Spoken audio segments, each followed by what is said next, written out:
ராஜகண்ணப்பன் முன்னாடி நாற்காலியில் உட்கார்ந்ததை பற்றி மைப்பா நாராயணன் அவர்கள் சொன்னார். ஒன்று பிரச்சனை எடுத்துக்கலாம், அண்ணன் திருமாவளவன் போறாரு, அல்லது திருமாவளவன் போடுறதுக்குலாம் பிரச்சனை ஆகுது அப்படின்னு. திருமாவளவன் நாற்காலியில் உட்கார்றதா அவங்களுக்குலாம் பிரச்சனை, நாற்காலி கிடைச்சிடக்கூடாதுங்கிறதா அவங்களுக்கு பிரச்சனை.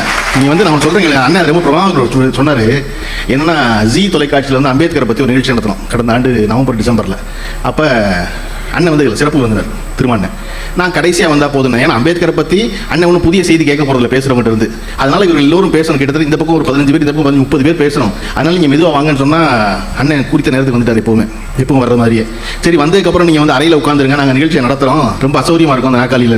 ஏன்னா நாங்கள் ஒரு 3 நிமிஷம் உட்கார போகிற கெஸ்ட்டுக்காக தயார் பண்ண நாற்காலி, அந்த நாற்காலி அவ்வளோ உட்கார முடியும். இல்லை பரவாயில்ல அப்படின்னு வந்து அண்ணன் உள்ள நான் எல்லாம் பேசுகிறத கேட்குறேன் அப்படின்னு. கிட்டத்தட்ட 3.5 மணி நேரம் உட்காந்துருந்தாங்க நிகழ்ச்சியில். 3.5 மணி நேரம் அசௌரிய நாற்காலியில் கை கட்டியே உட்காந்துருந்தார் அண்ணன். அது அவருடைய இயல்பு.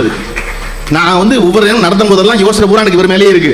இந்த நாற்காலியில் உட்கார வச்சுட்டோமே, 3 நிமிஷம் உட்கார வைக்கிற நாற்காலி, இதில் 3.5 மணி நேரம் உட்காந்துருக்காரு. அதில் பேசி கேட்ட செய்தி அத்தனையும் அவருக்கு தெரிந்த செய்தி. தமிழ்நாட்டில் இருக்க அனைத்து கட்சிக்காரர்களும் வந்து பேசுறாங்க. அதில் அம்பேத்கரை பற்றி பேசும்போது ஒன்றும் கட்சி வேறுபாடே கிடையாது. இல்லை அப்படிங்கும்போது எல்லாரும் வந்துட்டாங்க பேசுறதுக்கு. எல்லாவற்றையும் பொறுமையாக கேட்டுக்கிட்டு இருந்துட்டு கடைசியில் ஒரு 35 நிமிஷம் அண்ணன் பேசினாரு. அதுவரையும் பேசி 30 பேரும் பேசாத ஒரு புதிய செய்தியை எப்படி அணுக வேண்டும் அம்பேத்கரை எடுத்த கிளாஸில் பார்த்தீங்களா, அதான் மாஸ்டர் கிளாஸ்.